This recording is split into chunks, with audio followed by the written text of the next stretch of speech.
मेरे प्यारे प्यारे फ्रेंड्स, तो तुम सबका हमारे फर्स्ट चैप्टर के पार्ट 6 हार्दिक स्वागत है। कैसे हो तुम सब? पहले ये बताओ, उसके बाद हम लोग कैसे हो तुम सब कि कैसी चल रही है, कैसा रहा तुम्हारे स्कूल का पहला दिन? एक समर वेकेशन के बाद तुम्हारा पहला दिन स्कूल कैसा था? क्या क्या तुम लोगों ने किया? कैसा रहा स्कूल? तुम्हारे हॉलीडे होमवर्क का क्या हुआ? तुम्हारे दोस्त वगैरह, तुम अपने दोस्तों से इतने दिनों के बाद मिले होगे, कैसा रहा सब कुछ? कैसा रहा तुम्हारा स्कूल? इतनी ज़्यादा पढ़ाई हो गई तुम्हारी? हाँ, ज़्यादा एक तुम्हारे टीचर्स परेशान तो नहीं किया? ऐसा तो नहीं था? ऐसा कुछ नहीं हुआ होगा? हाँ, अच्छा हुआ होगा। ठीक है, क्या है का लोड का स्ट्रेस? आई नो अगर तुम हो रहा होगा थोड़ा थोड़ा, अगर बैक ऑफ द माइंड तुम्हारे काम का स्ट्रेस, क्या करें क्या हुआ है ना, तो पता चल गया ना इसका बोर्ड्स का क्या फॉर्मेट। ट्वेल्थ का बोर्ड बहुत अच्छा था, ट्रस्ट मत है। अब स्कूल है, आई बहुत चीजें, हमारे टेस्ट आएंगे तो बहुत चीजें पढ़ाई जाएंगी आपको। बट साइकोलॉजी से रिलेटेड तुम्हें कोई टेंशन नहीं है, मैंने ऑलरेडी हमारे लिए साइकोलॉजी में हमारे साथ खड़ी बोला है ना, वो आई when I say it then I in it, ठीक है? तो टेंशन लेना, तो आई होप तुम सब मजे में होगे ना। और यस, मजे में हो, अभी मजे में, मेरा भी अच्छा चल रहा है। अगर तुम में से इंस्टाग्राम पे तुमने फॉलो करा है तो चल गया होगा कि मैं कहाँ वेकेशन। अगर तुमने मुझे इंस्टा पे फॉलो नहीं कर रखा है तो कर लो, तो तुम्हें पता चल जाएगा कि 5 दिन क्लास क्यों क्लास में इंस्टा पे की बात चली। ठीक है जी, ओके। तो जैसे कि मैंने तुम्हें कल वाली क्लास में मैंने कहा था, पार्ट 5 था, मैंने तुम्हें बताया था हम इस चैप्टर का 2 और लेक्चर लेंगे। तो आज मैं चैप्टर को खत्म कर दूंगी। आज हमारा पार्ट 6 है, इसमें इस लेक्चर को पूरा, इस चैप्टर को मैं पूरा खत्म कर दूंगी। और जो पार्ट 7 होगा, हम लोग इस चैप्टर से टर्म्स हैं, क्वेश्चन, स्टार्टिंग के बैक क्वेश्चन को डिस्कस करेंगे। और इन दोनों का पीडीएफ मैं तुम्हें along with your practice है जी, प्रैक्टिस शीट है तुम्हें। तो प्रैक्टिस शीट ऐसी क्लास नहीं होगी, वो मैं तुम्हें तो टेलीग्राम पे पढ़ लेना।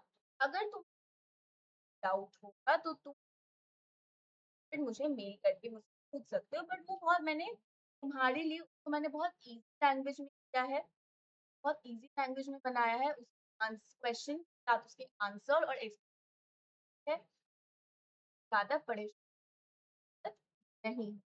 तो डिस्कस करने वाली चीज है वो मैं तुम्हारे साथ जो ग्लॉसरी और एनसीईआरटी के क्वेश्चन है वो तुम्हारे साथ डिस्कस करूंगी, क्योंकि क्वेश्चन प्रैक्टिस मैं तुम्हें कि जितना भी मैंने तुम्हें पढ़ाया है वो चीज तुम्हारा रिवाइज हो सकता है एग्जाम में, उस क्वेश्चन तुम एक्सपेक्ट कर सकते हो।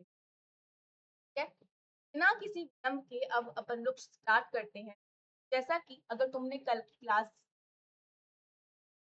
कहा था, कल की क्लास में जो कुछ भी अभी तक जितना पढ़ाया है उसको एक बार रिवाइज कर लेना। तो अगर तुमने रिवाइज किया है, मैं बहुत ज्यादा खुश हूँ। अगर रिवाइज नहीं किया है, रिवाइज कर, थोड़ा सा समय निकाल के रिवाइज कर, बाद में समझ। ठीक है, जैसा कि कल तुम्हें याद है हमने कल्चर ऑफ इंटेलिजेंस हमने पढ़ा था। कैसे अगर हम छोटा सा रिकैप फटाफट देखें, कल की क्लास में देखा कि culture of intelligence, culture and intelligence, कैसे इंटेलिजेंस वो है कल्चर पे इम्पैक्ट करता है, कैसे कल्चर का इंटेलिजेंस पर इन्फ्लुएंस होता है। तो हम कल्चर एंड इंटेलिजेंस समझ में, हमने कुछ ट्रेडिशन पहले डिस्कस का रोल आता है। जैसे स्टर्नबर्ग ने भी कहा था कि कॉन्टेक्चुअल कॉन्टेक्चुअल या प्रैक्टिकल इंटेलिजेंस वो उन्होंने क्या बोला था कि कॉन्टेक्चुअल या प्रैक्टिकल इंटेलिजेंस कल्चर का बहुत बड़ा रोल होता है। इंटेलिजेंस जो है वो कल्चर की वजह से होता है, और जो साइकोलॉजी साइकोलॉजी से का तो वैसे भी मानना होता है कि जो भी सोशियो कल्चरल कॉन्टेक्स्ट होता है उसका तुम्हारे इंटेलिजेंस पे काफी इफेक्ट होता है। ठीक है? तो जैसे तुम्हारा कल्चर डेवलप होता है, इसी तरह तुम्हारा जैसे जैसे तुम्हारा कल्चर डेवलप होता है, कल्चर में तुम रहते हो, जैसे और जिस कल्चर में जब तुम ग्रो करते हो तो कल्चर ग्रो करता है, तो ग्रो करते हो और तुम्हारी इंटेलेक्चुअल डेवलप ग्रो करती है। तो कल्चर कांस्टेंट चेंजिंग इवॉल्विंग है जी। अब उन्होंने कुछ और भी बोला था, जैसे कुछ प्राइमरी मेंटल फंक्शंस होते हैं, जैसे बच्चे का रोना, माँ की आवाज को पहचानना, स्मेल को पहचानना, ये सब जो होता है ये यूनिवर्सल होता है हर कल्चर में। पर्टिकुलर तुम्हारी कॉग्निटिव एबिलिटी, मेंटल ऑपरेशंस, कैसे तुम सोचते हो, कैसे तुम कोई भी डिसीजन लेते हो, कैसे तुम प्रॉब्लम को सॉल्व करते हो, सब तुम्हारा हमारे कल्चर इफेक्टेड है जी। ये हमने पढ़ा था। हमने देखा था कि कैसे कल्चर में टेक्नोलॉजिकली एडवांस सोसाइटी है, जैसा बाल उड़ पढ़ा नहीं पाते क्या? मैंने क्या कहा, कहाँ थे हम? कल्चर में हमने ये भी देखा था कि दो तरीके के कल्चर्स, एक था टेक्नोलॉजिकली एडवांस्ड सोसाइटी और एक था इंडियन सोसाइटी। मतलब टेक्नोलॉजिकली एडवांस और technologically undeveloped society. Technologically advance society जो वेस्टर्न कंट्री, तो अपने achievement inter like personal achievement, individualistic oriented, like अपना अकेले में काम करना, अकेले का अचीव करना, अपना कॉग्निटिव कॉम्पिटेंस पे ज्यादा फोकस करना। तो वेस्टर्न कंट्रीज इससे, यहाँ पे बच्चों की परवरिश कैसे होती थी, जहाँ पर उनको ज्यादा मेंटल मैनिपुलेशन, एब्स्ट्रैक्ट रीजन, सब चीजों का फोकस। इसलिए इन सोसाइटी को हम क्या बोलते थे, टेक्नोलॉजिकल इंटेलिजेंस। याद है? हमने देखा था इंडियन ट्रेडिशन या नॉन वेस्टर्न कंट्रीज जो थी, उनका फोकस था कलेक्टिव पे, तो ग्रुप काम करते, ताकि हम बारे में भी है ना, तो वो कलेक्टिविस्टिक। हमारा इंडियन ट्रेडिशन का भी इंटेलिजेंस है, जिसको हमने इंटीग्रल इंटेलिजेंस। इंटीग्रल इंटेलिजेंस हमारा मेन फोकस क्या था, कहाँ से आया था, ये हमारा एंशिएंट टेक्स्ट और स्क्रिप्चर से उठ के आया था, जहाँ पे हम कॉग्निटिव साथ साथ non cognitive aspect of intelligence किया था। हमेशा हम कॉग्निटिव सोचते हैं, कभी हम इमोशनल सोचते हैं, कभी हम सोशली सोचते हैं, है ना? इंटेलिजेंस सिर्फ कॉग्निटिव नहीं होता है, इंटेलिजेंस सोशल भी होता है, इंटेलिजेंस भी होता है, इंटेलिजेंस एंटरप्रेन्योर होता है ना? तो इंडिया में इंटेलिजेंस हम एक होलिस्टिक अप्रोच में देखते हैं। कभी भी तुम इंसान को समझते हो, कभी भी तुम अपने किसी दोस्त को समझते हो, वो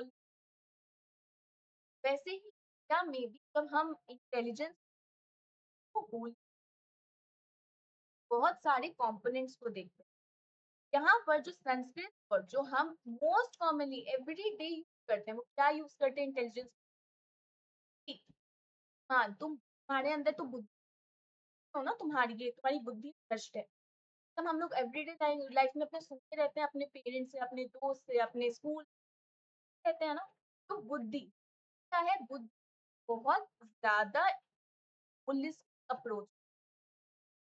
वेस्टर्न में जो इंटेलिजेंस ज्यादा बुद्धि मायने रखती है, क्या ऐसे स्किल्स जैसे कि मेंटल एफर्ट, कुछ ऐसे एक्शन या कुछ एक्शंस होना along with your cognitive competence। क्या क्या जब तुम्हें अपने बारे में नॉलेज होती है on the basis of your awareness, तुम्हारी अवेयरनेस पे, तुम्हारी इच्छा पे, तुम्हारे ख्वाहिशों के बेसिस पे, जब तुम अपने बारे में नॉलेज बिल्ड करते हो, तो बुद्धि कहते हैं। ई में कौन-कौन से कंपोनेंट्स आ जाते हैं, अफेक्टिव आते हैं और मोटिव आते हैं। कॉग्निटिव के साथ-साथ अफेक्टिव और मोटिवेशनल भी आ जाते हैं और मैंने क्या कहा था, इंटेलिजेंस एंड ट्रेडिशन। और तुम्हें 4 मार्क का क्वेश्चन तुम्हारे एग्जाम में आ सकता है। ठीक है? कल्चर एंड इंटेलिजेंस से मैंने कहा था 2 तरीके का क्वेश्चन आएगा। एक क्वेश्चन आएगा इंटेलिजेंस इन करो या इंटेलिजेंस इन ट्रेडिशन और वेस्टर्न में कैसे डिफर करती है, पर एक क्वेश्चन आ सकता है।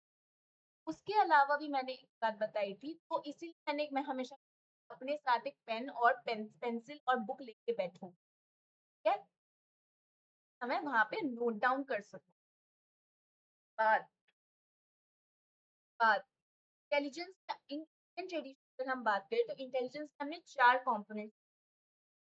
पहला था कॉग्निटिव कैपेसिटी। कॉग्निटिव कैपेसिटी मतलब तुम कितना अपने कॉन्टेक्स्ट को समझ सकते हो, तुम कैसे 2 चीज़ों कर सकते हो, कैसे प्रॉब्लम सॉल्व कर सकते हो, कैसे कम्युनिकेशन यूज़ कर सकते हो, कॉग्निटिव कैपेसिटी। का सोशल कॉम्पिटेंस, लोगों को कैसे समझते हो, तुम लोगों का आदर कैसे करते हो, तुम हर किसी आजू-बाजू के लोग उनकी बात को कितना समझते हो, बात को मानते हो, ना उनकी बात को फॉलो करते हो, तो कॉग्निटिव कॉम्पिटेंस। आ गया इमोशनल कॉम्पिटेंस, अपने कैसे रेगुलेट करते हो, इमोशंस को कैसे रेगुलेट करने में अपने को कंट्रोल करके कैसे सोच सकते हो, इमोशनल कॉम्पिटेंस। एंड फिर एंटरप्रेन्योरल कॉम्पिटेंस मतलब ऑनेस्टी, कमिटमेंट, ये सब चीज, तब ये चारों चीज सारी मिल है तो तुम एक इंटेलिजेंट पर्सन कहलाते हो एज पर इंडियन ट्रेडिशन। है और ये 4 कंपोनेंट्स है ना, इस पे मार्क का एमसीक्यू क्वेश्चन हर साल बोर्ड्स में आता है। मैं कह रही हूँ बार बार, मैं एक 4 जो तुमने अभी ये पढ़े, पर एक क्वेश्चन हर साल केस के फॉर्म में आता है कि कोई एक्स वाई जी इंसान है, उसका जो है ना वो लोगों की बात बहुत मानता है, वो अपने बड़े बुजुर्गों की बात बहुत मानता है, वो अपने सर्कल में भी हर किसी के साथ अच्छे से घुल मिल के रहता है, दूसरों के पर्सपेक्टिव को समझता है, तो वो कौन सा कॉम्पिटेंस यूज, फिर तुम वो करने लग जाओगे यार कहाँ पढ़ा था, मैं बार बार कह रही हूँ तो अच्छे से। और इसमें क्वेश्चन आता है केस के फॉर्म में आता है, एग्जाम्पल के फॉर्म में आता है।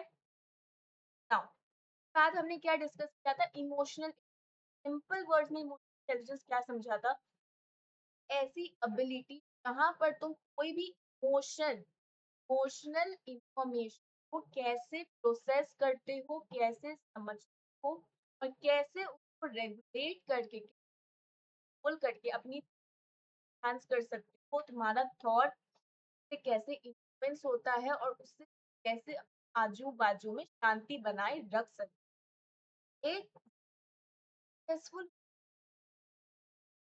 अच्छा एकेडमिक रिकॉर्ड इनमें ये तुम्हारा होगा।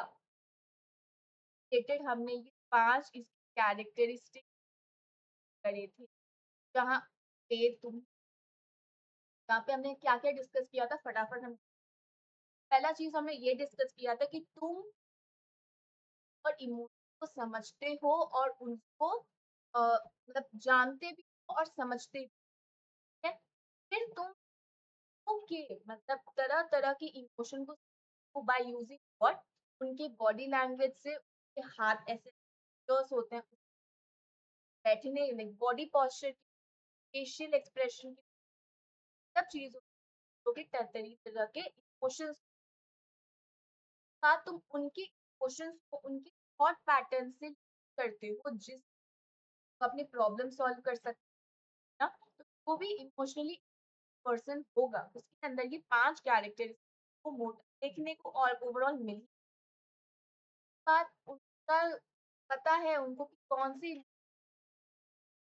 ज़्यादा इंटेंसिटी को इमोशन हो सकता, तो उनको इस बात का भी ज्ञान होता है, बस समझते हैं। और लास्टली वो अपने को कंट्रोल कर सकते हैं, उसको रेगुलेट, उसको कम कर सकते आजू बाजू में शांति, समृद्धि। बात समझ, कोई डाउट तो? सिंपल था। इंटेलिजेंस को हम अफेक्टिव या साइड ऑफ कहते हैं, also called a side of intelligence. Concept किसने दिया था इसको? पहला सैल्वे एंड मेयर दिया था। कब दिया था?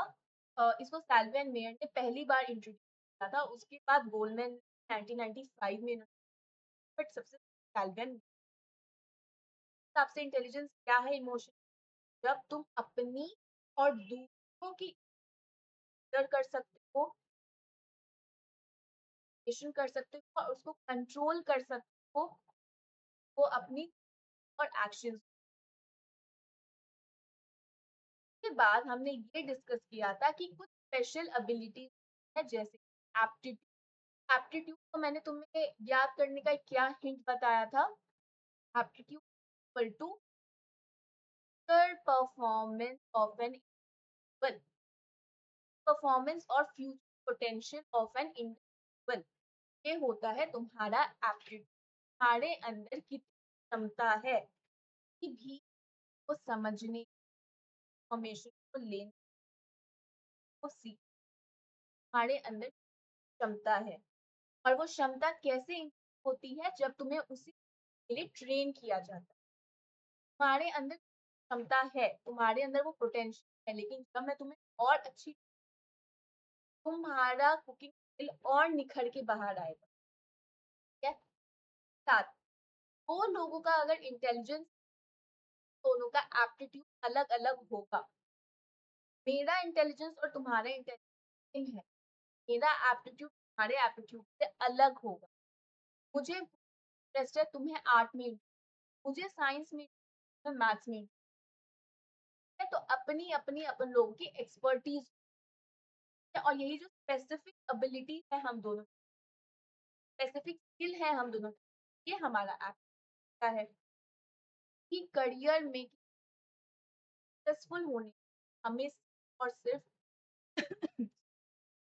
एप्टीट्यूड नहीं चाहिए, और दूसरी चीज क्या चाहिए? रेस्ट। रेस्ट ना, इंटरेस्ट चाहिए। इंटरेस्ट मतलब क्या? हमारा प्रेफरेंस उस एक्टिविटी की तरफ, कुकिंग की तरफ तुम्हारा कितना प्रेफरेंस, पसंद है ना? और तुम्हारा पोटेंशियल होगा कि तुम वो काम को कर सकते हो।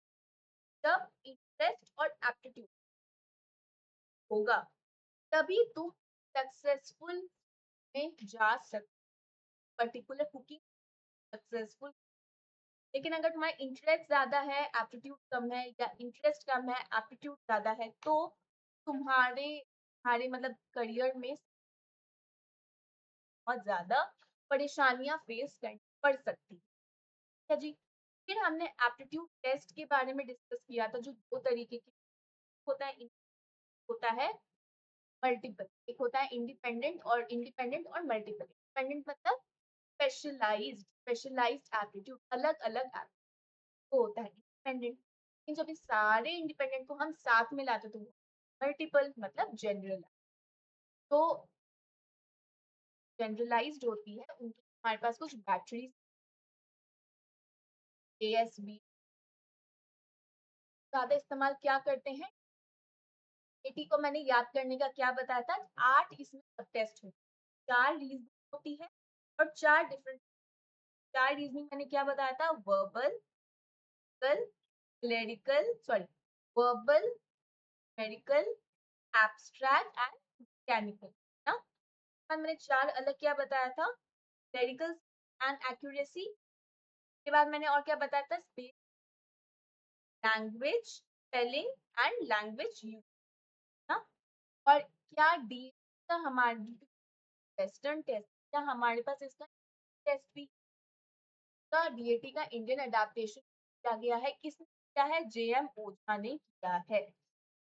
बेसिक टेस्ट का पता होना चाहिए, और तुम्हें ज्यादा इसमें जानने की जरूरत नहीं। रिकैप हो गया अपन लोग का, अच्छे से रिकैप हुआ। अब बिना किसी विलंब के हम लोग क्रिएटिविटी के आगे बढ़ते हैं। तुम भी थोड़ा-सा पानी पी लो, मैं भी थोड़ा-सा पानी पी लूँ, बाद हम लोग आगे बढ़ते हैं।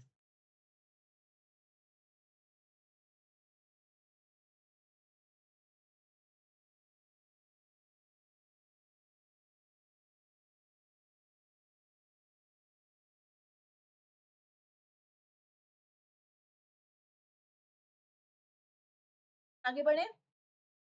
तो क्रिएटिविटी जैसा मैंने तुम्हें क्लास में भी बताया था कि है, तुम्हें सबको पता है क्रिएटिव क्या होती है, क्या है?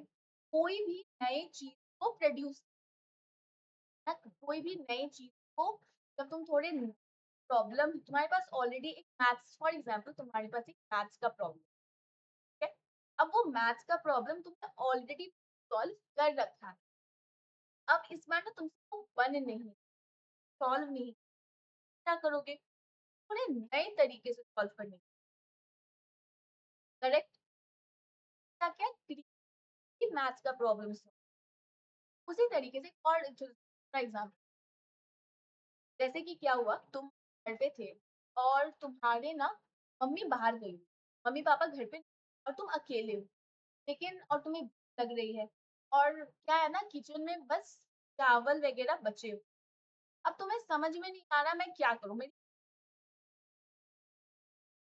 अच्छी नहीं है और मम्मी पापा ने मना कर रखा है बेटा बाहर से कुछ वो करना है घर पे करना है।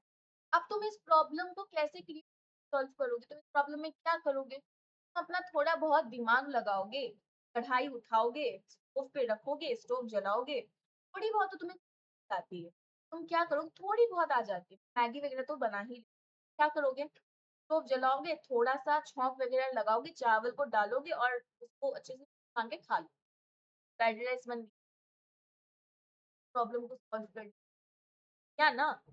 नॉर्मल चावल था तुमने उसको फ्राइड राइस बना के खा ली, तुमने अपना प्रॉब्लम सॉल्व कर ली, प्रॉब्लम सॉल्व कर ली। इसी का मतलब होता है जब तुम प्रॉब्लम को सॉल्व करने के नए तरीके से प्रॉब्लम को जब तुम सॉल्व करते हो या सोल्यूशन चाहते हो जो कभी किसी ने कभी सोचा, ऐसा कोई सोल्यूशन चाहते हो वो बिल्कुल ओरिजिनल है जो तुम्हारा ही आइडिया है। फॉर एग्जाम्पल कंटेंट क्रिएशन बहुत जरूरी है। तुम रील दे बनाते हो है ना, अगर तुम रील बनाते हो तो पता है उसमें कितना ना क्रिएटिव कोई काम नहीं हो सकता।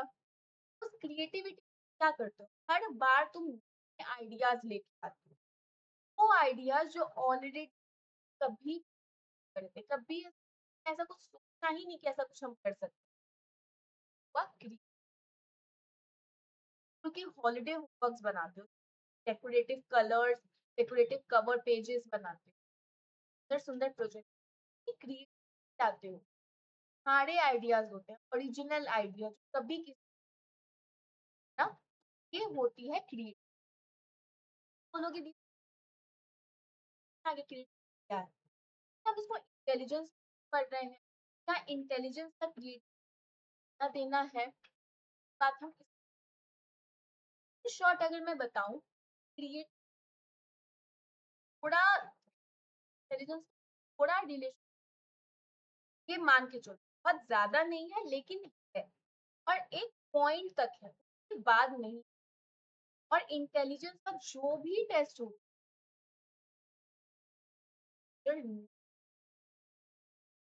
कहीं मेजर नहीं।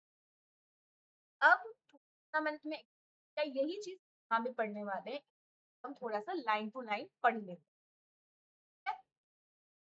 आई होप तुम्हें क्या होता है ये थोड़ा तो जैसे तुम अभी तक की सेक्शन तक हमने जितना भी पढ़ा हमने बहुत सारे साइकोलॉजिकल एट्रीब्यूट एप्टीट्यूड पर्सनालिटी अब हम ये पढ़ेंगे कि हमारा जो क्रिएटिविटी होता है इंडिविजुअल्स के उसमें भी बहुत इंडिविजुअल डिफरेंस, मैं ज्यादा क्रिएटिव ज्यादा मैं क्रिएटिव है ना, मैं तुम्हें थोड़ा और क्रिएटिव पढ़ा सकती हूँ शायद तुम्हारे स्कूल अच्छे से ना पढ़ा पाए मैं तुम्हें पढ़ा सकती हूँ। इंडिविजुअल अक्रॉस भी काफ़ी डिफरेंस डिफरेंस है। There are different the potential of creativity across individual और किस तरीके से एक्सप्रेस किया जाता है। कोई कोई बहुत क्रिएटिव होता है, कोई कोई बिल्कुल ही नहीं। राइटिंग में है किसी की creativity, art, music, dance, poetry में, है ना? कभी भी कोई शायरी करता है, क्या शायरी करता है, पता ना, वाह क्या मतलब बोला है। कौन से जब भी कोई लिखता है वो कितना, तो जरूरी हर कोई क्रिएटिव, तो सबकी का फील्ड अलग अलग होता है। तो हम कैसे समझ सकते हैं? नॉवल मतलब नया नया सोल्यूशन सोल्यूशन हुआ प्रॉब्लम, कोई इन्वेंशन, कोई पोयम पोम का कॉम्पोजिशन। अच्छा बात बताओ,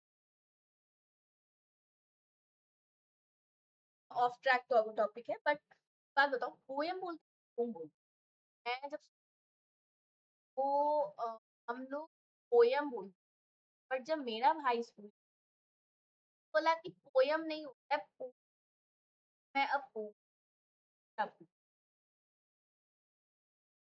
सेम ही है, लेकिन इंग्लिश की बात, English is a very complex language. तो वही, तो हाँ, कहाँ कहाँ देख सकते हैं जब तुम एक प्रॉब्लम को नॉवल सोल्यूशन सॉल्व करते हो, जब तुम टेंशन करते हो, डिस्कवरी करते हो, पोयम पोम की कॉम्पोजिशन करते हो, कोई अच्छी बनाते हो, कोई नया केमिकल प्रोसेस करते हो ना, सब चीज हमारी जाती है, हमारा ऑब्जर्वेशन है। अब कॉमन चीज सब में तुम्हें देखने को वो है क्या, वो क्या है सोचो, वो ये है कि तुम हर चीज नया और यूनिक प्रोड्यूस, कॉमन फीचर है क्रिएटिविटी।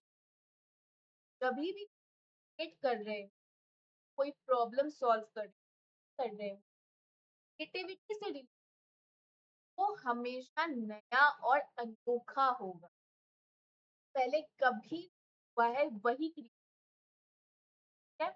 तो अगर हम क्रिएट बात करें तो हम टैगोर जी की बात करते हैं, हम आइंस्टाइन की बात करते हैं, हम सी रमन रामानुजन सबकी बात करते हैं, सबने अलग क्रिएटिविटी अपने अपने में दिखाई थी, है ना? लेकिन अगर हम अभी की बात करें तो अंडरस्टैंडिंग और थोड़ी बढ़ गई, फास्ट हो गया, क्रिएटिविटी हर देख सकते हैं, डांस में, आर्ट में नहीं, बहुत जगह पर बढ़ गई है। हम ऑर्डिनरी जरूरी नहीं होने के लिए महान आदमी बनना पड़े, आदमी है कोई नया प्रॉब्लम सॉल्व कर लिया, एक तो उसके पास प्रॉब्लम था उसको नए तरीके से, है ना? An ordinary individual who is simple occupation like मतलब मटका वटका जो बनाते हैं, बर्तन जो, कारपेंट्री, सभी क्रिएटिव कर सकते हैं, है ना? तो इसका ये कहा जाता है कि वो लोग सेम लेवल ऑफ क्रिएटिव काम नहीं करेंगे एज अ साइंटिस्ट और एज अ राइटर। हर इंडिविजुअल का क्रिएट अलग अलग तरीके से होता है, vary in terms of the level and the areas in the creativity, and all and that they all may not be operating same level। तब हर इंडिविजुअल के क्रिएटिविटी का जो लेवल है वो अलग अलग होगा, और जिस एरिया में वो अपनी क्रिएटिविटी एग्जिबिट कर रहे हैं जरूरी नहीं हर कोई उसी लेवल पे करे, तो मतलब हर इंडिविजुअल अलग है, देख सकते हो। ऐसा है जैसे अब मैं तुम्हें एग्जांपल अगर मैं, तो फॉर एग्जांपल जैसे कि तुम्हारे पास तुमको ना एक होल्डर बनाना है, मतलब एक कैंडल रखने का तुम्हें होल्डर बनाना है, तुम्हारे पास अब कुछ वगैरह है, क्या करोगे? तुम्हारे पास कील वगैरह नहीं, क्या करोगे? मैच बॉक्स हुआ, और जो वो बोर्ड पे, क्या करोगे? मैच बॉक्स को खाली करके उसको जब तुम दीवार पे बोर्ड पिन को लगाओगे, वो एक स्टैंड बन जाएगा और उसके ऊपर तुम कैंडल रख दोगे, वो तुम्हारा क्रिएटिव प्रॉब्लम को सॉल्व कर लेगा। और वो कहीं कैंडल रखना है, तो वो कैंडल स्टैंड बना दिया, तो प्रॉब्लम सॉल्व हो गई। ऐसे ही हर जगह पे बना सकते, हर जगह तुम उस क्रिएटिविटी को देख सकते हैं।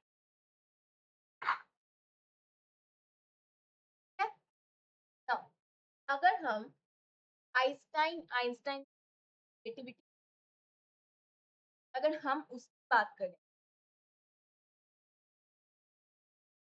चलिए आइंस्टाइन की थ्योरी ऑफ रिलेटिविटी की बात करें, तो उन्होंने उनका जो थ्योरी था वो एक बहुत हाईएस्ट लेवल की एग्जाम्पल है आइंस्टाइन की थ्योरी। यहाँ पे उन्होंने क्या बोला था, Einstein theory of relativity example of the highest level of. यहाँ पे वो बहुत सारे आइडियाज, फैक्ट्स, थ्योरी, प्रोडक्ट, इन सबको साथ में मिलाकर अनदर लेवल ऑफ क्रिएटिविटी को हमने ऑलरेडी पढ़ी हुई, वो है कि ऑलरेडी एस्टैब्लिश्ड है, जो ऑलरेडी है दुनिया में, जो ऑलरेडी कर रही है। तुम अपना कुछ थोड़ा सा मिर्च मसाला लगा दो, थोड़ा सा नया कुछ बना दो, मॉडिफाई कर दो उसको, अपने नए पर्सपेक्टिव सेट कर दो, तो वो क्रिएट हो जाएगी ना। फॉर एग्जाम्पल तुम्हारे पास, जैसा मैंने कहा ऑलरेडी तुम्हारे पास चावल है, अब तुम्हें चावल या कैसे बनाओ, उस चावल का जरूरी नहीं था फ्राइड राइस बनाए, चावल को मैश करके उसमें आलू डाल के, वो अच्छे से उसमें मसाले वसाले डाल के गूंद गान के उसको उसकी बॉल्स बना के उसको तुमने तल दिया, बन गया राइस बॉल, काला राइस बॉल। यही चीज जब दो तरीके से, या तो तुम अपना कुछ ओरिजिनल क्रिएट कर रहे हो, या तो जो ऑलरेडी एग्जिस्ट है तुम थोड़ा सा अपना मिर्च मसाला डाल के तुम कुछ नया बना रहे हो।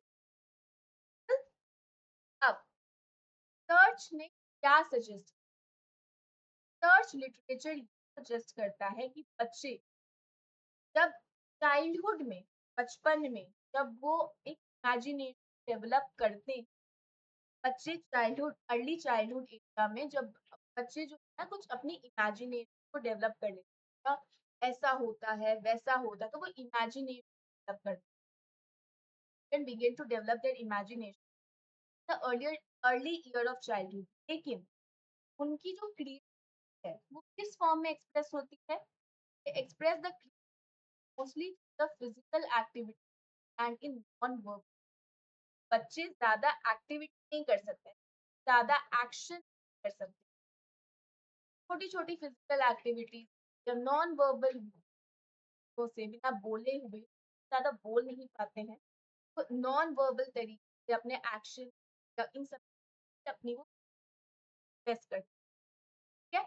जब हम लैंग्वेज या इंटेलेक्चुअल फंक्शनिंग की बात करें, and language and intellectual function, बच्चों का दिमागी तौर पे जब वो इंटेलेक्चुअली अच्छे से डेवलप हो जाते हैं और जब उनका लैंग्वेज डेवलप हो जाता है, वो और इंफॉर्मेशन करते हैं, वो और और तब उन क्रिएटिविटी को अच्छे से हम अपनी क्रिएटिविटी को एक्सप्रेस करते हैं, वैसे अपनी क्रिएटिविटी को खोल के एक्सप्रेस कर सकते। तो बचपन में क्योंकि लैंग्वेज डेवलप नहीं होता, वो नॉर्मली एक्टिविटी या हाथ, अपने नॉन वर्बल से, मतलब अपने फेशियल एक्सप्रेशन या हैंड जेस्चर अपना अपनी क्रिएटिविटी को एक्सप्रेस करते हैं। लेकिन अगर मैं बात करूं जब उनके ये लैंग्वेज और इंटेलेक्चुअल फंक्शनिंग डेवलप हो जाती है और वो बहुत सारे इनपुट करते हैं, तो बोल के अपनी क्रिएटिविटी को एक्सप्रेस, ठीक है।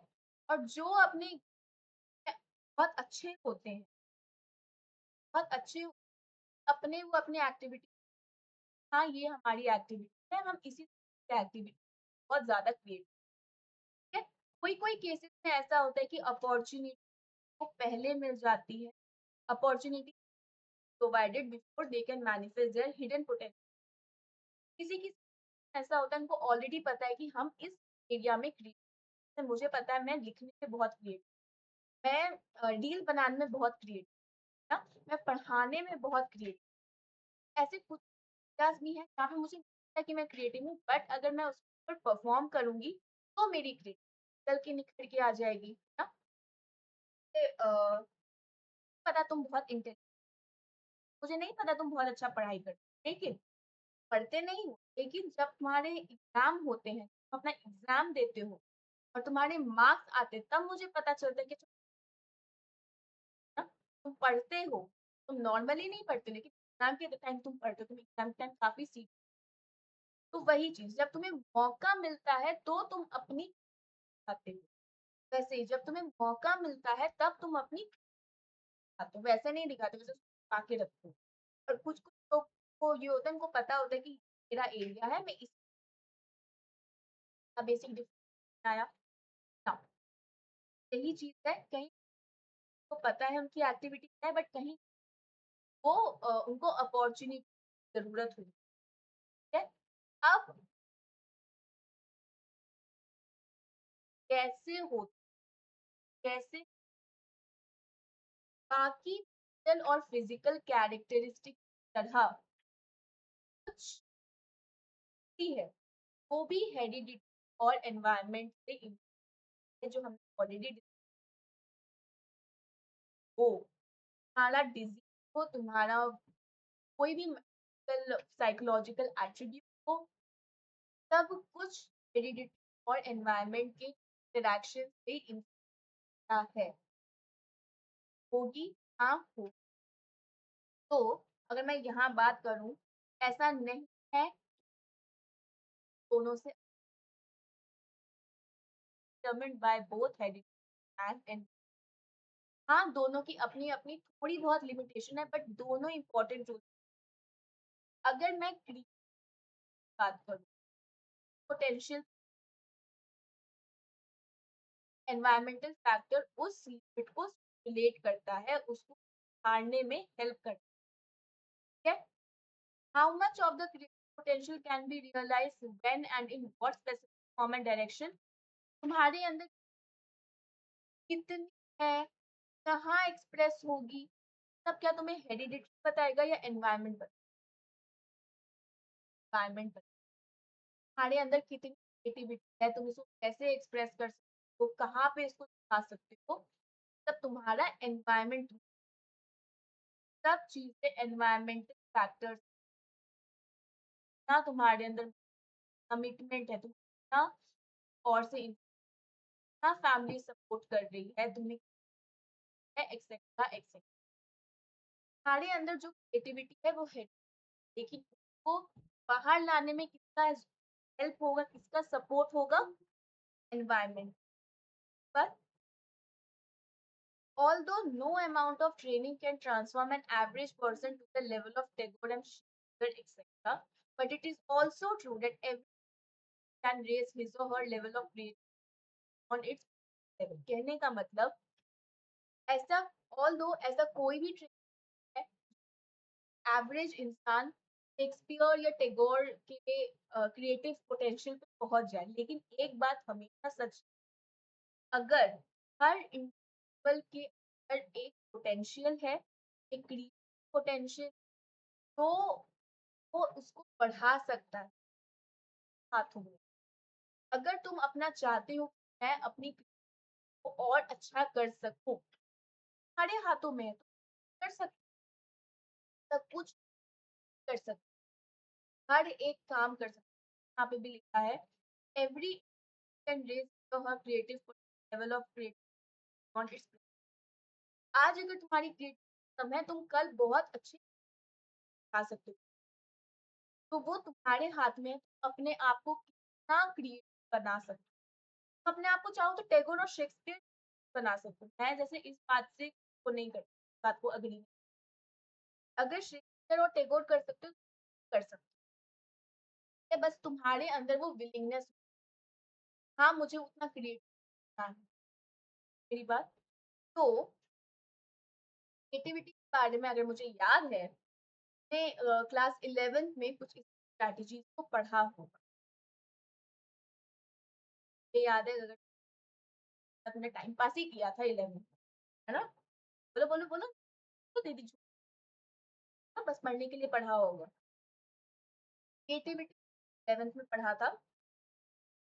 हमारा जो चैप्टर 7 था ना वाला, उसमें था क्रिएटिविटी। तो जैसे क्रिएटिविटी को तुम ब्रेनस्टॉर्मिंग से कर सकते हो, तुम नए नए आइडियाज को कर सकते हो, ट्रायल एंड एरर स्ट्रैटेजी। खैर, ना तुम्हें क्रिएटिविटी के बारे में बेसिक समझ में आया। अब हम देखते हैं क्रिएटिव इंटेलिजेंस क्या रिश्ता। एक बहुत ज्यादा डिबेट वजह से इंटेलिजेंस कैसा रिलेशन है। एग्जाम्पल लेते हैं, एक एग्जाम्पल है, वो स्टूडेंट का एक एग्जाम, एक का नाम है सुनीता और एक का नाम है रीता। है, एक का नाम क्या है सुनीता और एक का नाम है, दो बच्चे हैं क्लासमेट। अब इन दोनों बच्चों की दास्तान सुनीता जो है, के हिसाब से सुनीता बहुत ही लड़की है, बहुत बेहतरीन, ठीक है। सारा काम टाइम पे करती है, मतलब जो आइडल अच्छे बच्चे, सारा काम टाइम पे करती है, पढ़ाई में भी बहुत अच्छी है, बस सारे टीचर्स के इंस्ट्रक्शंस मांगती है ना। कोई भी चीज बहुत जल्दी समझ लेती है, कोई भी चीज को सही अच्छे से आंसर करती है, लेकिन नए आइडियाज के साथ बहुत अर्ली आती है, मतलब वो उसकी क्रिएटिविटी कम है। पढ़ाई में बहुत अच्छी है, हर चीज में परफेक्ट है, लेकिन क्रिएटिविटी तो वो कोई बात नहीं है। इस जगह पे रीता है। रीता क्या है, वो पढ़ाई में एवरेज है, तुम्हें तो तुम्हारी बहुत ज्यादा पढ़ने में है, और बहुत ज्यादा अच्छी कोर्स भी ग्रेड नहीं, और अपने बेसिस पे पढ़ना पसंद करती है, अपने सेल्फ लर्निंग ज्यादा पसंद, अपनी मम्मी को घर में हेल्प करती है, नए नए तरीके से अपनी मम्मी को घर पे हेल्प करती है, और अपने काम और असाइनमेंट को भी तो नए नए नए नए तरीके निकालती है। तो अब मुझे तुम ये बताओ, रीता या रीटा मैं इंटेलिजेंट कौन है? क्योंकि भले ही वो पढ़ाई में अच्छी नहीं, बट वो हर चीज तरीके से करने की, अपनी मम्मी को नए तरीके से, अपने काम को कंप्लीट करने के लिए नए नए तरीके का उपयोग कर, वही तो सुनीता क्या है, वो नए नए आइडियाज नहीं बना पाती ना। तो अगर मैं सुनीता की बात करूँ तो काफी नो डाउट, बट वो बहुत जो है ज्यादा क्रिएटिव। हमें क्या समझ कि एक पर्सन, कोई भी इंसान के अंदर ये क्षमता है कि वो ज्यादा जल्दी सीखता है, कोई भी चीज को सही से रिड्यूस कर पाता है, कोई भी चीज को सही से सॉल्व कर पाता है, वो इंटेलिजेंट होगा more than create unless he or she devises a new way of learning or and कहने का मतलब a person who has the ability to learn faster and reproduce accurately may be considered intelligent more than create। जल्दी जल्दी सीख, तुम्हारे अंदर जैसे तुम्हें कोई मिल गया हो होगा, तो रोहित का क्या था, जब उसको जादू ने शक्तियां दी थी, कोई भी चीज जल्दी जल्दी सीख जाता था, एक बार देखा उसको याद हो जाती है ना, कोई भी चीज सही कर पाता था, तो वो इंटेलिजेंट था, वो क्रिएटिव था, क्रिएटिव भी था, बाद में जाके भी वो इंटेलिजेंट। तो जब तुम कोई भी चीज जल्दी लर्न कर रहे हो और उसको रिड्यूस कर पा रहे हो, तुम इंटेलिजेंट हो। क्रिएटिव तुम कब होगे, तभी होगे जब तुम काम को नए तरीके से होगे और नए करोगे। ट्रेडिशनल करोगे तो तुम तो जो अगर तुम्हें याद है हमने लुक टर्मन की बात करी थी, आईक्यू का कॉन्सेप्ट दिया था, क्या था बताओ बताओ ना, टेस्ट कर रही, क्या था आईक्यू का कॉन्सेप्ट, विलियम स्टर्न ने दिया, कब दिया था, 1912 में। जो लुइस टर्मन थे, क्या किया था, इंटेलेक्चुअली काम किया। क्या था ना, टर्मन ने जो 1920s में बारे में इंसान का आईक्यू ज्यादा था, ये देखा था जो इंसान का आईक्यू ज्यादा है वो क्रिएटिव हो, और उसी समय पर क्रिएटिव आइडियाज इंसान से भी आते हैं जो ज्यादा पास ज्यादा आईक्यू का मतलब अगर तुम्हारा ज्यादा है, जरूरी नहीं आइडियाज वो इंटेलिजेंस वाले के पास भी या एवरेज वाले के पास भी आते हैं। जरूरी नहीं है कि इंटेलिजेंस है, ज्यादा इंटेलिजेंस ज्यादा क्रिएटिव नहीं, लो इंटेलिजेंस आती है, एवरेज इंटेलिजेंस वाले में भी आती है। तो ये बात को दिमाग से निकाल देना कि ज्यादा समझदार है उसमें ज्यादा क्रिएटिव है। और भी जो रिसर्चर्स ने देखा कि not even one of those identified as gifted followed up throughout their adult life had become well known for creativity। जो लोग हायर आईक्यू था, जिनका जो गिफ्टेड बच्चे थे, क्या था कि बड़े होके वो काफी क्रिएटिव। रिसर्चर्स ने क्या पाया, ये बात सबसे इम्पोर्टेंट है मार्क करना। Both high and low level of creativity can be found in highly also of average intelligence. कोई फर्क नहीं पड़ता तुम्हारी क्या है, ज्यादा क्रिएटिव, ज्यादा क्रिएटिव और कम क्रिएटिव, ज्यादा क्रिएटिव हाई इंटेलिजेंस वाले और low intelligence, and likewise low level of जिसका इंटेलिजेंस ज्यादा है उसकी क्रिएटिविटी भी ज्यादा हो सकती है, कम भी हो सकती है। वैसे ही इंटेलिजेंस कम है कि ज्यादा क्रिएटिव कम क्रिएटिव।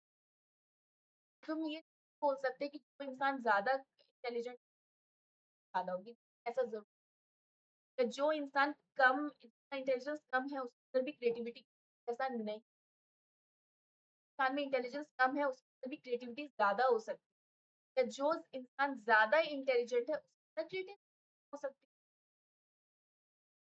तो एक वही इंसान जो क्रिएटिव है, और एक इंसान क्रिएटिव भी हो सकता है और इंटेलिजेंट भी हो सकता है, बट जरूरी वो ज्यादा इंटेलिजेंट है वो क्रिएटिव हो।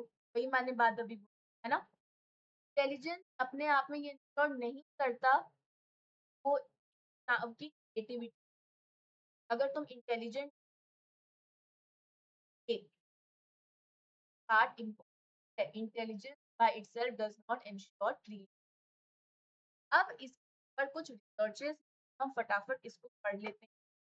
Researchers have found that the relation and intelligence positive relationship, positive मतलब अगर इंटेलिजेंस बढ़ेगा बढ़ेगा, अगर इंटेलिजेंस घटेगा तो पॉजिटिव कोरिलेशन पाया गया है, लेकिन दो पॉजिटिव बहुत ज्यादा नहीं पाया गया। नहीं, ये बात तुम कहीं बात मान, कोई भी एक्ट कर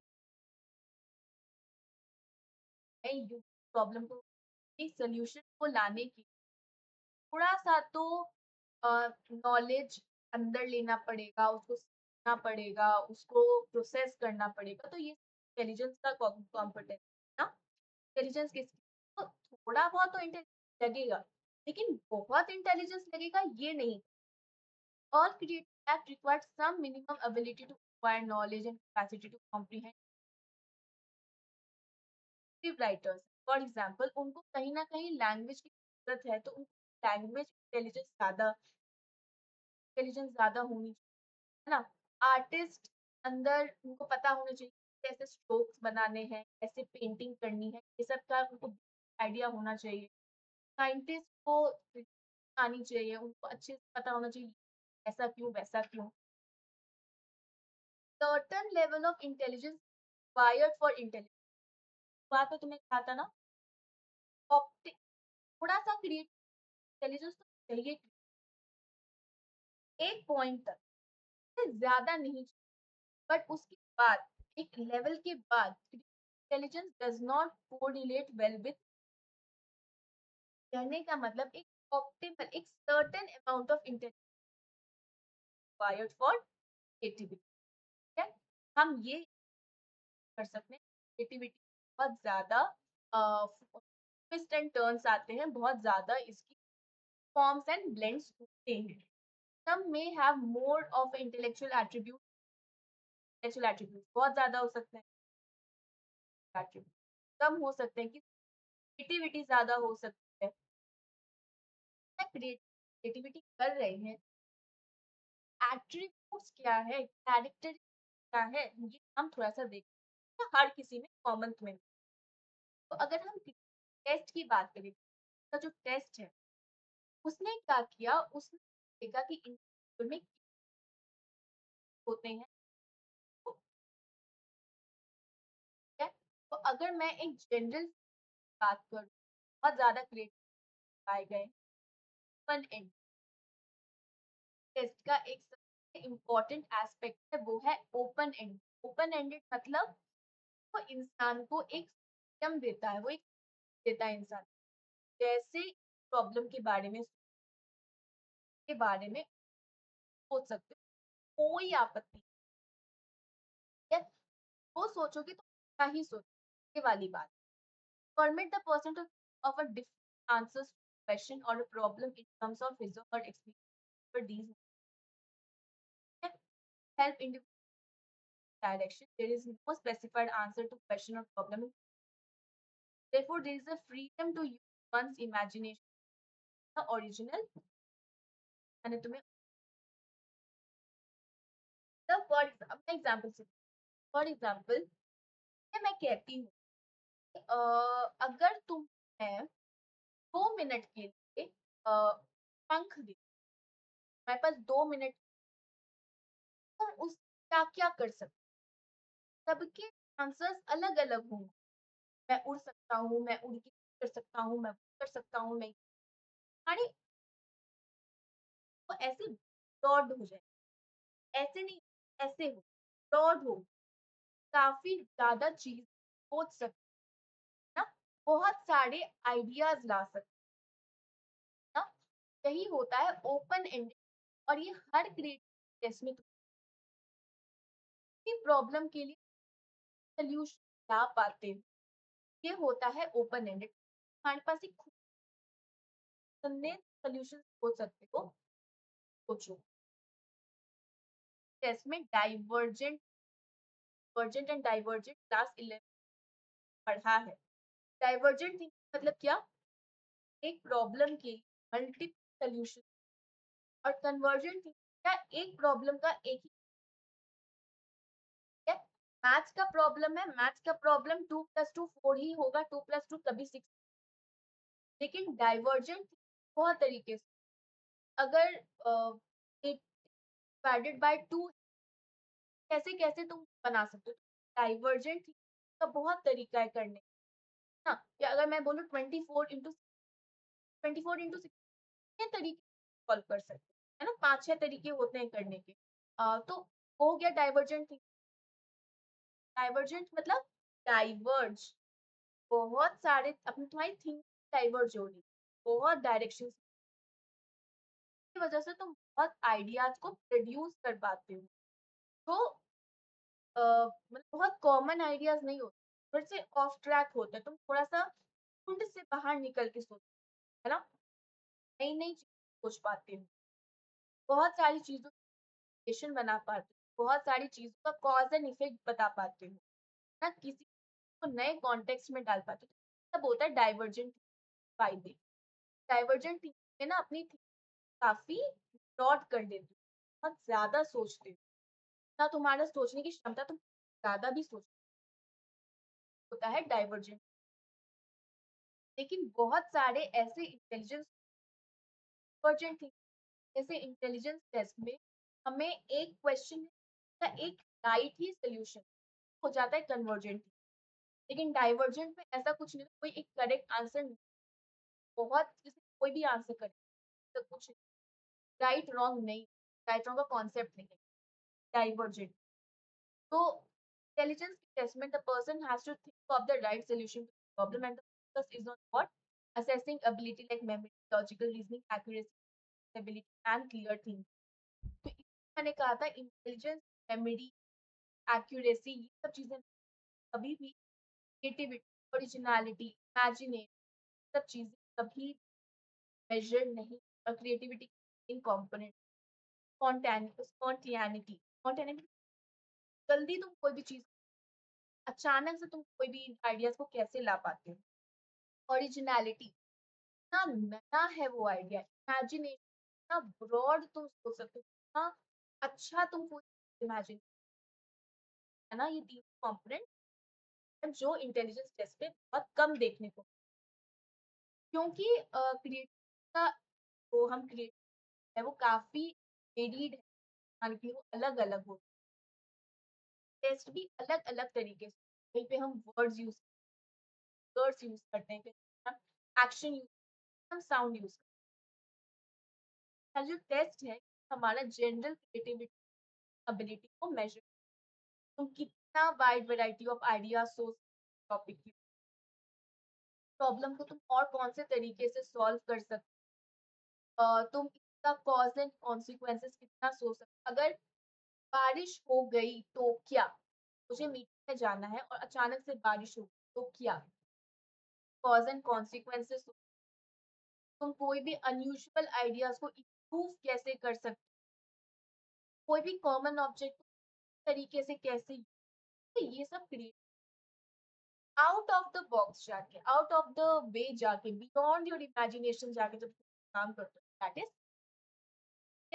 एंड बहुत सारे लोगों ने टेस्ट भी डेवलप कर, साइंटिफिक आर्टिकल एक्सेट्रा, और बहुत साइकोलॉजिस्ट हैं जिन्होंने टेस्ट भी दिया, और ये सब तुमने ऑलरेडी क्लास 11th में, जैसे गिलबर्ट, टोरेस, कैटनाव, सब इन सब ने अपना अपना एक एक किया है।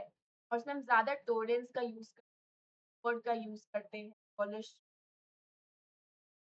है। सारे टेस्ट स्टैंडर्डाइज हैं, ये अपने अपने मैनुअल है, इंटरप्रिटेशन है, और काफी के साथ ही तो इसमें अगर मैं सवाल बताऊं कि क्वेश्चन आता है, हाँ आता है, और इसमें क्या आता है, इंटेलिजेंस से रिलेटेड कैसे है, ज्यादा क्वेश्चन है जी। तो इसी के साथ आई होप तुम पूरा चैप्टर समझ आ गया होगा। हमने पूरा चैप्टर फाइनली कर लिया है। अब जो टर्म्स हैं ये हम कल डिस्कस करेंगे, कल तुम्हारा ये चैप्टर अच्छे से कर दूंगी। कल हम ये टर्म्स और ये जो तुम्हारे जितने क्वेश्चन है इसको एक बार ब्रीफ डिस्कस करेंगे, और इसका आंसर ही है ना क्वेश्चन, हाउ इज, यही क्वेश्चन तुम्हारा आता है। सारे क्वेश्चन हम डिस्कस करेंगे कल। तो आज थोड़ा सा और बच गया है, वो है पर हम समझ देते हैं, उसके बाद हम क्लास को एंड है। सबसे पहला हम जब बात करी तो डिफरेंस बात करी, यहाँ पे हमने कहा था हर एक इंडिविजुअल अपने फिजिकल और साइकोलॉजिकल कैरेक्टर काफी अलग है। और इंडिविजुअल डिफरेंस का मतलब क्या, वो इंसानों में जो बहुत ज्यादा डिफरेंस और वेरी है, तो कैरेक्टर कहते हैं ना। समरी का पॉइंट ये बताता है कि personal attribute, aptitude test, personality value, इन सब को हम असेस कर सकते हैं, असेस को हम असेस कर सकते हैं साइकोलॉजिकल टेस्ट, इन ऑब्जर्वेशन, हमने डिस्कस किया था असेसमेंट। और बाद हमने इंटेलिजेंस टर्म को पढ़ा था कि इंटेलिजेंस क्या होता है। तो इंटेलिजेंस क्या था, तुम्हारी क्षमता, तुम कैसे अपने आज क्या समझते हो, अच्छे से सोचते हो, लॉजिकली सोचते हो, और अपने रिसोर्सेज करके अपने हमारी डिमांड्स हैं उसको सॉल्व कर पाते हैं। इंटेलेक्चुअल डेवलपमेंट क्या था, इंटेलेक्चुअल डेवलपमेंट हमें कराता कि वो तुम्हारा हेरिडिटी, नेचर और नर्चर है, दैट इज एनवायरमेंट, दोनों का प्रोडक्ट है ना। हमारा कोई भी इंटेलेक्चुअल डेवलपमेंट हेरिडिटी और एनवायरमेंटल रिलेटेड होता है। बाद हमने बात करी थी, वो थ्योरी क्लासिफाई किया था साइकोमेट्रिक और था एक information. Psychometric approach of intelligence करता था कि इंटेलिजेंस जो है एक एग्रीगेट ऑफ एबिलिटी है, बहुत सारी एबिलिटी का सम है, का एवरेज ना, और उसको हम क्वांटिटी करते हैं आईक्यू। इतना ज्यादा डिफरेंट हमारी अभी थी, वो हमारा इंफॉर्मेशन ना पुराना था, वो साइकोमेट्रिक था, जितना नया है वो इंफॉर्मेशन। टर्नबर्ग की थी, गार्डनर की थी, पास मॉडल, सब हमारी इंफॉर्मेशन, जहाँ पर हमने इंटेलिजेंट कैसे उसमें वो पास मॉडल ना स्टर्नबर्ग का देखा था कि कौन तीन तरीके की इंटेलिजेंस। हार्वर्ड गार्डनर ने बताया था 9 तरीके डिफरेंट काइंड ऑफ इंटेलिजेंस है। बाद हमने क्या देखा था, इंटेलिजेंस को हम काफी तरह तरह के कैसे असेस कर सकते हैं, जैसे individual test, verbal performance, verbal और परफॉर्मेंस टाइप, इंडिविजुअली और ग्रुप एडमिनिस्ट्रेट करते हैं, वो कल्चरल बायस या पेयर होता है ना। हम अगर इंटेलिजेंस टेस्ट के दो एक्सट्रीम तो एक इंटेलेक्चुअली होते हैं, दूसरे एक्सट्रीम हैं। कल्चर का इंटेलिजेंस काफी ज्यादा एक रोल होता है। Culture provide a context for development. Western culture जो है इंडिया टेक्नोलॉजिकल सपोर्ट करता है ना, जहाँ पे analysis, performance, orientation. Contrast Indian क्या करता है, नॉन वेस्टर्न, वो self reflection, social and competence को बढ़ावा देता है, वो दूसरों के बारे में सोचता है कॉग्निटिव के साथ साथ। और अगर हम इंडियन कल्चर की बात करें तो इंडिविजुअल इंटेलिजेंस प्रमोट करता है, जहाँ पे हम साथ कनेक्ट करने के साथ साथ और सोशल एस्पेक्ट को भी है। हमने इंटेलिजेंस की बात करी थी, हम अपने के साथ साथ दूसरे के है उसको मॉनिटर करते हैं, है ना, और अपने आप को मोटिवेट करते हैं, अपने थोड़ा सा कंट्रोल करते हैं, अपने आस पास जो शांति बना के रखें, अपने इंटरपर्सनल हैंडल करते हैं। बाद हमने एप्टीट्यूड की बात करी थी, तो individual potential for acquiring some specific है कोई स्किल को एक्वायर करने की, तो सीख। तो एप्टीट्यूड टेस्ट ये करता था कि अगर उसको एक प्रॉपर ट्रेनिंग मिलेगी, वो कितना अच्छा कर सकता है, वो क्या-क्या कर सकता है, तो वो एप्टीट्यूड टेस्ट प्रेडिक्ट करता था। फिर हमने इंटरेस्ट की भी बात करी और प्रेफ़रेंस, हमारी क्या प्रेफ़रेंस है। लास्टली हमने ग्रीक की बात करी, जहाँ पे हमने ये देखा था कि एक तुम्हारी एबिलिटी नए आइडियाज़, नॉवल आइडियाज़ को प्रेज़ेंट कर पाते हो, अपने प्रॉब्लम को नए-नए तरीके से सॉल्व कर पाते हो, और काफ़ी कि तुम सॉल्यूशन लेके आते हो, वो है, नए है, एप्रोप्रिएट है ना? और वो थोड़ा-सा इंटेलिजेंस अपन लोगों को लगेगा क्रिएट, बहुत ज़्यादा ना, certain level of intelligence is necessary, but ज़्यादा level of intelligence not related. थोड़ा इंटेलिजेंस चाहिए, लेकिन बहुत इंटेलिजेंस ज़रूरी है। अगर तुम्हारे अंदर बहुत इंटेलिजेंस ज़्यादा क्रिएट बात नहीं, थोड़ा इंटेलिजेंस होना है, बहुत इंटेलिजेंस होना है, ऐसा कोई मैंडेट है जी। साथ हमने पूरा चैप्टर समझ लिया है। कल की क्लास में टर्म्स हैं और ये जो हमारा रिव्यू क्वेश्चन है पर डिस्कस करेंगे, और कल मैं इसका पीडीएफ भी भेज दूँ। ये कल नहीं भेजूँगी, मैं परसों डेफिनेटली भेज दूँगी, लेकिन मिल जाएगा तुम्हें, ठीक है? उसके बाद तुम इसको एक बार अच्छे से कर सकते। फाइनली लोगों ने चैप्टर पूरा ये किया है and it was quite a lengthy chapter, तो आई होप तुम्हें समझ में आया था। एंड अगर तुम्हें कोई डाउट है, अभी भी कोई डाउट है, पूछ सकते हो। जैसा कि मैं तुम्हें बोलती हूँ, तो यहाँ पे मेल पे कहीं भी डाउट में कमेंट सेक्शन में अपना doubt raise and I will help out. ठीक है जी? आई होप तुम्हें इस चैप्टर में मज़ा आया होगा। अगर तुम्हें बताना है, कुछ पूछना है, तो तुम सारे प्लेटफ़ॉर्म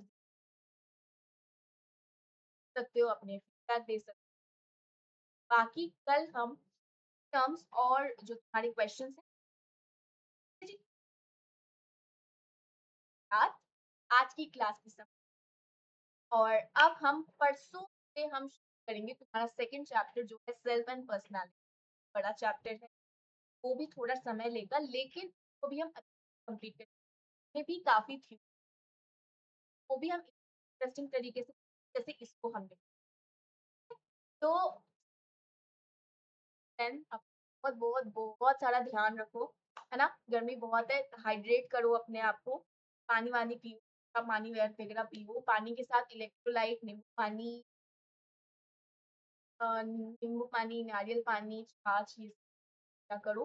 बहुत गर्मी है, अपने आप को हाइड्रेट और अपना बहुत सारा ध्यान रखो, ज्यादा टेंशन मत लो। साइकोलॉजी के लिए तो मैं ये नहीं बोलती साइकोलॉजी के लिए, बाकी के लिए टेंशन मत। अगर तुम पढ़ाई कर रहे हो ना तो तुम सब कुछ कर रहे हो।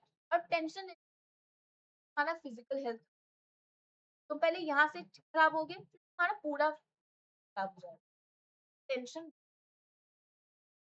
तो होगा, बहुत अच्छा होगा और अपन लोग अच्छे से को हैंडल कर लेंगे। ठीक है जी, तो इसी के साथ हमारी आज की क्लास की एंड नेक्स्ट क्लास जो है कल पार्ट 7, जहाँ पे हम ब्रीफ को एक्सप्लेन को डिस्कस करेंगे और उसके बाद इस चैप्टर को खत्म करेंगे।